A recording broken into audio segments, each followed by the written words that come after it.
Scott always knew exactly what he wanted from life. From a young age, he set ambitious career goals and pursued them with unwavering determination. Now, at 35 years old, he was reaping the rewards of so much effort as the CEO of one of the largest pharmaceutical companies in the country. The office on the top floor of the towering corporate building was the ultimate symbol of his success.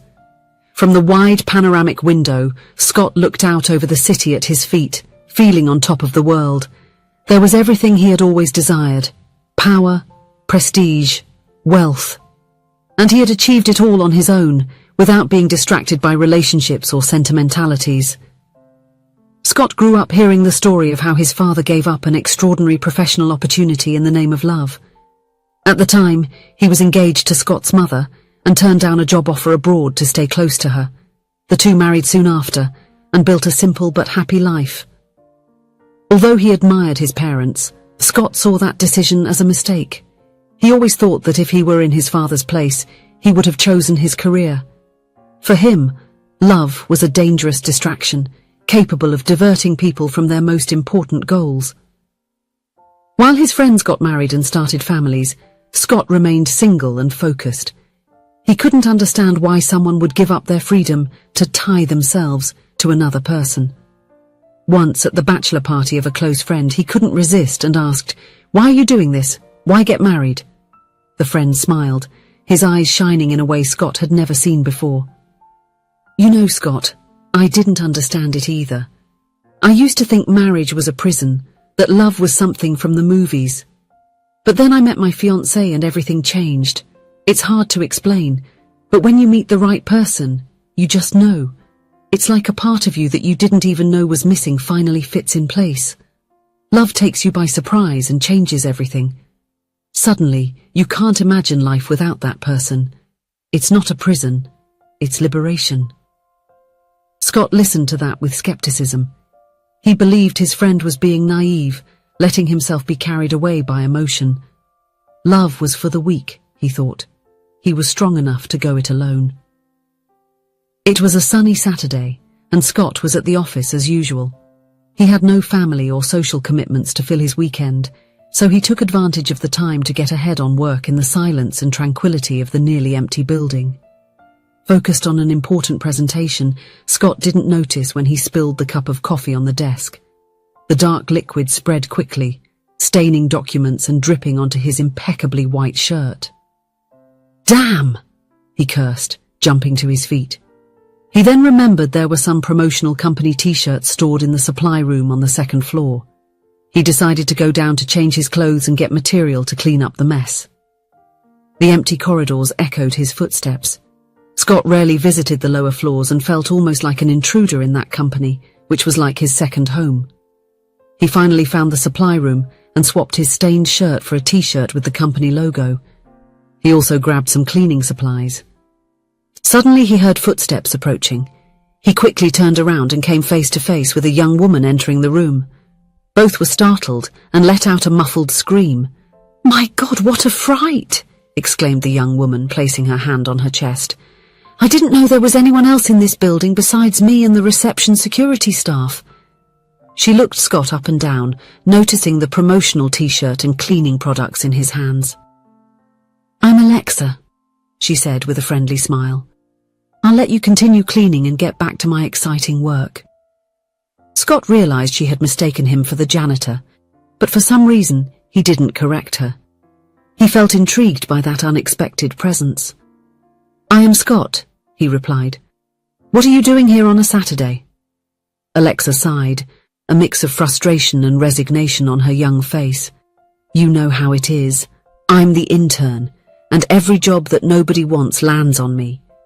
Not that I'm complaining, but when I was selected for this position, I thought I would learn more, have opportunities to showcase my skills. But I end up just being a messenger girl, filing documents and filling out spreadsheets and reports that no one wants to do." As she spoke, Alexa was already moving away towards her desk. Scott, not quite understanding why, followed her.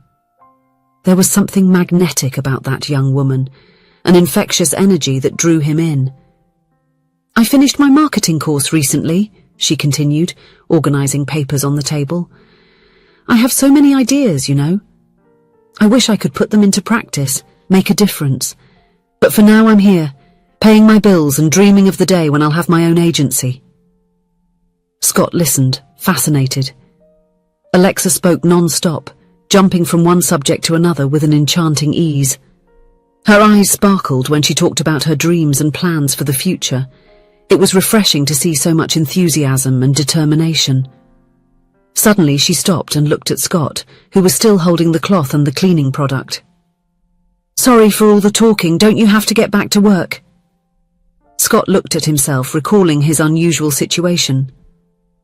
Sure, I'll get back to work, he replied, heading toward the elevator. He was about to enter when something made him turn back to Alexa once more. She was beautiful, not just physically, but in her authentic and spontaneous manner. Scott felt something new, a sensation he couldn't quite name. Hey Alexa, he called out almost without thinking. Would you like to have a coffee with me after you finish what you're doing? Her smile lit up the entire room. Sure, 1 more hour and I'm free. Scott returned the smile, and as the elevator door closed, he let out an involuntary sigh. What is this? He asked himself, unable to stop smiling. An hour later, the two were walking side by side towards a small cafe in the neighborhood. Scott felt strangely nervous, like a teenager on a first date. Alexa, on the other hand, seemed perfectly at ease. They sat at a table by the window. The aroma of freshly brewed coffee filled the air. Alexa spoke animatedly, gesturing with her hands. Scott just watched her, enchanted by her energy. You know, she said, leaning in as if to share a secret. Don't tell anyone, but my university friends and I are about to open our own marketing agency. We've already rented a place and soon I'll resign to follow my dream. The conversation flowed naturally. They talked about their families, their favorite foods, movies, music, their dreams and fears. Scott was surprised to find himself sharing things he had never told anyone. With Alexa, he felt comfortable letting his guard down. The hours passed without them noticing. When they finally realized, the tables around them were already empty, and the cafe staff were beginning to tidy up the place to close. They said goodbye on the sidewalk, promising to meet again. Scott didn't mention his real position in the company, fearing it might change the dynamics between them. In the days that followed, Scott found himself constantly thinking about Alexa. His routine, once so methodical and predictable, now seemed empty without her presence. They agreed to meet a few times after work, always in discreet places away from the company. With each encounter, Scott felt closer to Alexa. Her infectious laughter, her unwavering optimism, and her unique way of seeing the world fascinated him. For the first time in his life, Scott began to question his priorities. However, the situation made him uncomfortable. He knew it wouldn't be ethical to date an employee, especially considering the hierarchical difference between them. Furthermore, he feared that Alexa would feel deceived upon discovering his true position. After much reflection, Scott made a difficult decision. In his next meeting with Alexa, he said they would need to take a break. I can't explain now, but soon you will understand the reason, he said, feeling a heavy heart. Alexa was visibly confused and hurt, but accepted the decision without questioning it. She thought Scott was just making an excuse not to see each other anymore. The next day, Scott called the head of the Human Resources Department to his office. When the intern Alexa resigns, please ask her to come to my office before leaving, he instructed. The HR manager seemed surprised but nodded without asking questions. A month passed. Scott immersed himself in work, trying to ignore the emptiness he felt. Every time the phone rang, he hoped it was some news about Alexa. Finally, the moment arrived. Alexa had resigned to start her own company with her friends. Following the instructions, she was advised to go up to the top floor for a final meeting with the CEO. Alexa was intrigued. What could the company's CEO want with an intern who was resigning? When the door opened, Alexa was paralyzed. There, seated behind the imposing mahogany desk, was Scott. Her eyes widened in shock and confusion. "Scott? What? How?" Scott stood up, feeling his heart race. "Alexa, I'm sorry for not telling you earlier. I am the CEO of the company." He explained everything, how the initial confusion led him to keep the secret, how he feared that the truth would change the way she saw him. "I've never felt this way before," Scott confessed, his voice trembling slightly. "You came into my life like a hurricane and messed up everything I thought I knew about myself. For the first time, I realized there are more important things than power and professional success." Alexa listened to him in silence, tears shimmering in her eyes. "I asked for some time because I knew you would soon resign, since it wouldn't be ethical for us to have a relationship while you were still an employee of the company. But now, if you want, there's nothing stopping us from being together." A bright smile spread across Alexa's face. She ran into Scott's arms, who wrapped her in a tight embrace. "You caught me by surprise, Mr. CEO," she said, laughing through tears. "But I think I can forgive this little omission." In that moment, Scott understood what his friend meant at the bachelor party. Love truly arrived by surprise and changed everything. It wasn't a prison, as he always feared, but a liberation. With Alexa, he felt more complete, more alive than he ever imagined possible.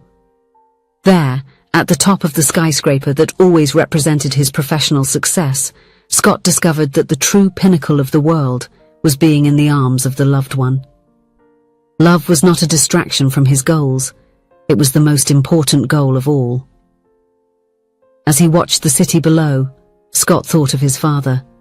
He finally understood the choice he had made so many years ago. Some opportunities are too great to be measured in money or status. Love, when true, is the greatest opportunity of all. Scott smiled, holding Alexa tighter. His life was just beginning, and he could hardly wait to see where this new journey would take them. Together, they would create their own love story, as beautiful and inspiring as that of their parents. And so, in the office that was once a symbol of his loneliness and ambition, Scott learned the most valuable lesson of all. Love does not make us weak or divert us from our goals. Love strengthens us, inspires us, and gives new meaning to everything we do. It is the most powerful force in the universe, capable of transforming lives and hardened hearts. You just have to be open to receiving it when it arrives, often in the most unexpected way. If you enjoyed the story, please leave a comment with a rating from 1 to 5 to show how much you liked it. Also, watch the video that is now appearing on your screen. See you soon.